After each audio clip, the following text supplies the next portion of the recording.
Shalom, selamat pagi saudaraku. Renungan The Message 26 Juni 2024 dengan tema Hianati Dirimu. Pribadi yang punya penyerahan diri yang tepat kepada Allah pasti melalui proses panjang, saudaraku. Mereka akan berkelana dari jatuh bangun hidup mereka sampai pada kawasan atau level, yaitu ia akan merasa bahwa tidak ada lagi yang tersisa dalam hidup ini kecuali Tuhan. Itu kelana yang panjang, saudaraku. Dan itu butuh jam terbang yang tinggi. Pada waktu kita masih belum dewasa rohani, banyak hal yang kita miliki, termasuk Tuhan di dalamnya. Tetapi Tuhan bukan satu-satunya. Namun seiring dengan perjalanan waktu, ketika kita semakin bertumbuh menikmati hadirat Tuhan, kita semakin menikmati sukacita Tuhan, maka nilai-nilai rohani, nilai-nilai kerajaan surga mulai merasuk dalam hidup kita. Maka yang tersisa hanya Tuhan. Itu otomatis, saudaraku, semakin kita memburu Tuhan, semakin kita tenggelam bersama dengan Tuhan, nilai-nilai rohani semakin pekat dalam hidup kita dan menjadi penjara dalam hidup kita. Maka akhirnya hanya Tuhan yang tersisa dan yang tertinggal dalam hidup kita. Namun hal ini tidak bisa diajarkan dengan kalimat atau kata-kata seperti ini, saudaraku. Saya hanya berkata begini karena saya mengalaminya. Tetapi kalian juga harus mengalaminya sendiri. Karena sering Tuhan membawa kita kepada keadaan-keadaan yang rumit, keadaan-keadaan yang sulit.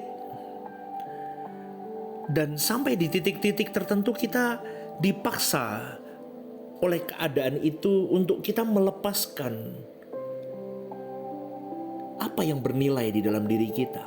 Misal, saudaraku, prestasi, kebanggaan-kebanggaan kita, keinginan-keinginan daging kita, itu mau gak mau, saudaraku, dirontokkan dan disayat tiap saat. Terus keadaan itu menjepit kita untuk menyayat itu. Akhirnya kita baru bisa mengerti bahwa ini ya artinya hidup hanya memiliki Tuhan. Gitu, saudaraku. Itu pengalaman ya. Itu pengalaman yang saya alami. Saya rindu teman-teman yang mendengar renungan The Message ini juga mengalami sampai di titik itu. Saya kira kalian sudah ada yang sudah mengalami itu. Ya, jadi ketika saya berbicara tentang ini, Anda bisa menangkap ini. Sampai di satu titik begini, saudaraku. Tuhan satu-satunya harta kekayaan dan kebahagiaan kita. Begini, orang yang benar pasti, bukan orang benar ya, orang percaya yang benar pasti merasa takut kalau dia masih punya sesuatu yang dia miliki, yang dia sukai, yang dia cintai, yang merasa itu menjadi kebahagiaan hidupnya selain Tuhan. Pasti itu seperti duri di dalam dagingnya yang harus segera diambil keluar. Contoh seperti apa itu? Contoh kesenangan-kesenangan itu, kekayaan contohnya, kenikmatan, keagungan, apapun lah. Terus terang, saudaraku, dulu kita anggap semua itu kebanggaan sebuah. Contoh ya, kalau kita dulu ketemu dengan orang-orang terkenal, dengan pejabat terkenal, dengan orang-orang yang berpangkat tinggi, wah, kita bisa foto dan kita bisa pajang itu sebagai sebuah kebanggaan. Betul gak, saudaraku? Nanti kalau engkau sudah tenggelam dalam Tuhan, enggak lagi, saudaraku. Enggak lagi. Betul. Kita punya gelar banyak ya. Wah, itu kadang kita jadi kebanggaan kita. Orang pandang kita pintar, itu sebuah kebahagiaan. Kalau kau sudah punya Tuhan saja dan hanya Tuhan saja kebahagiaanmu, gak norak lagi, saudaraku. Kadang kita norak di hadapan di hadapan Tuhan itu kita norak, saudaraku. Jadi tanpa disadari secara terselubung ataupun terang-terangan, kita itu masih minta dihargai. Tapi seiring berjalannya waktu, ketika kita mulai mengenal kebenaran yang benar, kita mulai menghayati kerajaan surga, ditambah lagi goresan-goresan luka kehidupan, lalu kita mulai mengarahkan diri ke surga. Sebetulnya itulah vitamin jiwa kita. Ya, kita takut kalau kita masih memiliki sesuatu sampai akhirnya kita bersedia kehilangan apapun dan siapapun kalau memang Tuhan menghendakinya. Terserah Tuhan deh, mau-maunya Tuhan deh. Benar gak saudaraku? Dan memang kita seringkali harus dihajar sampai di titik itu. Kalau enggak, kita gak akan sampai di sana.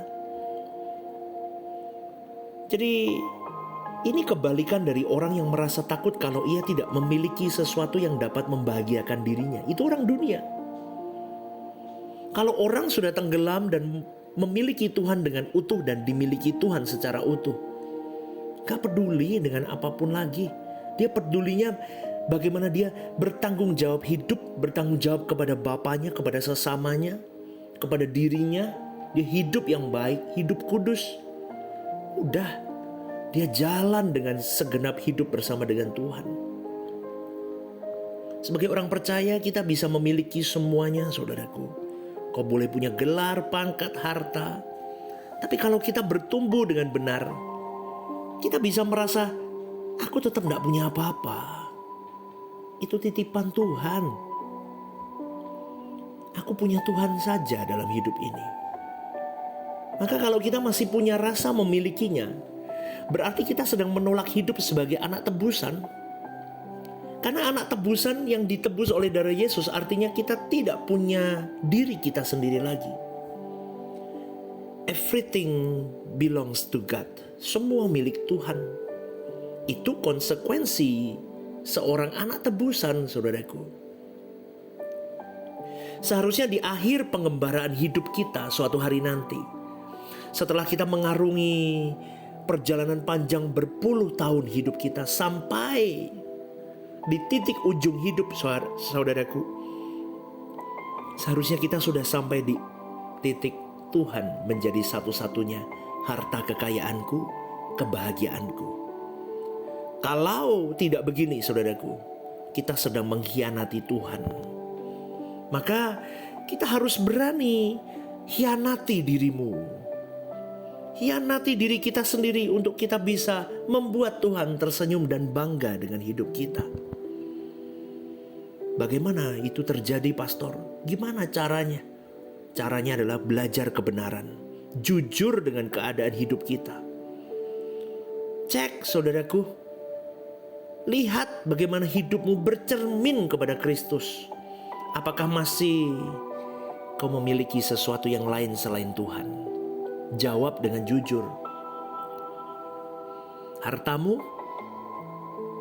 gelarmu, keluargamu, pasanganmu, anak-anakmu, pacarmu, kekasih hatimu, pelayananmu, itu bisa loh, studimu, itu bisa, saudaraku, menjadi kebahagiaan yang lain selain Tuhan. Aduh, susah banget pastor ikut Tuhan. Memang. Makanya firman Tuhan berkata, lebih mudah unta masuk lubang jarum ketimbang bla bla bla bla. Itu bisa diganti dengan diri kita. Dibanding orang kaya, susah masuk kerajaan Allah. Orang kaya itu orang yang kaya apa? Kaya akan keinginan, kaya akan selera jiwa dunia, kaya akan kedagingan, kaya akan harta, kaya akan kesenangan-kesenangan hidup, kaya akan hobi, kaya akan agenda diri. Nggak bisa masuk surga, saudaraku. Bukan berarti nggak boleh kaya. Tetapi kau harus memiliki takut akan Tuhan di dalam engkau menjadi pengelola harta yang dititipkan Tuhan dalam hidupmu. Saudaraku, apakah masih ada yang menjadi kebahagiaan hidup kita? Itu harus ditanyakan. Bagi yang sering melihat penderitaan dan tragisnya hidup, hal itu memicu kita untuk memindahkan hati kita ke surga. Kita tidak bisa menikmati kebahagiaan di tengah-tengah dunia yang remuk ini, saudaraku, yang jahat ini. Selain itu, kita tidak bisa bahagia sementara orang yang ada di sekitar kita hidup dalam penderitaan. Mereka hidup di bawah bayang-bayang maut menuju kepada kegelapan abadi. Kita harus memikirkan jiwa-jiwa itu. Akhirnya kita mulai menyadari semua yang dunia tawarkan itu semu. Kebahagiaan ini semua sementara. Tapi saudaraku, jika seseorang pernah sampai pada kawasan ini, bahwa hanya Tuhan yang tersisa dalam hidupnya, berarti Anda masih ada di dalam kontrol Tuhan yang baik. Betul. Akhirnya engkau bisa berkata, benar ya, aku masih ada di dalam belenggu dunia loh ini. Atau aku masih berada di luar kawasan Tuhan. Atau engkau masih, aku sudah masuk di dalam kawasan Tuhan. Anda akan tahu. Kekristenan yang sejati akan membawa dirimu peka akan hal itu. Karena kekristenan yang palsu tidak akan membawa dirimu sampai pada tingkat penyerahan total. Kalau kita tidak mau sampai pada tingkat penyerahan total, tidak mungkin kita dapat menghormati dan mengasihi Allah dengan benar. Tidak mungkin kita dapat mengabdi kepada Allah secara utuh dan punya kerinduan bertemu muka dengan Tuhan Yesus. Kita tidak sanggup menghayati dunia ini bukan rumah kita, dan tidak akan merindukan pulang ke surga. Kalau dulu orang Kristen menghadapi aniaya, itu karena memang Tuhan mau mereka bersih. Yang mereka hadapi adalah aniaya kekaisaran pada zaman itu. Tapi itu membersihkan orang Kristen dari kekafiran. Sekarang kita tidak menghadapi aniaya fisik, saudaraku. Sebaliknya kita malah bisa rileks. Betul, tidak ada tekanan. Bahkan orang bisa santai, tidak mau ke gereja, di online saja. Dengan clue jemaat online, santai, dia bisa tiduran sambil makan snack, santai, kaki naik, dengerin khotbah. Saya kira kekristenan hari ini terjungkir balik beda dengan zaman mula-mula, saudaraku. Maka sudah mudahnya beribadah, tidak khusyuk. Benar, saudaraku, kadang saya merasa orang Kristen hari ini semakin terikat dengan dunia, dengan percintaan dunia. Kenapa nggak mau datang ke ibadah? Banyak alasan. Saudaraku, itu semua akhirnya membelenggu orang-orang Kristen ini. Dan akhirnya mereka tenggelam di dalam percintaan dunia.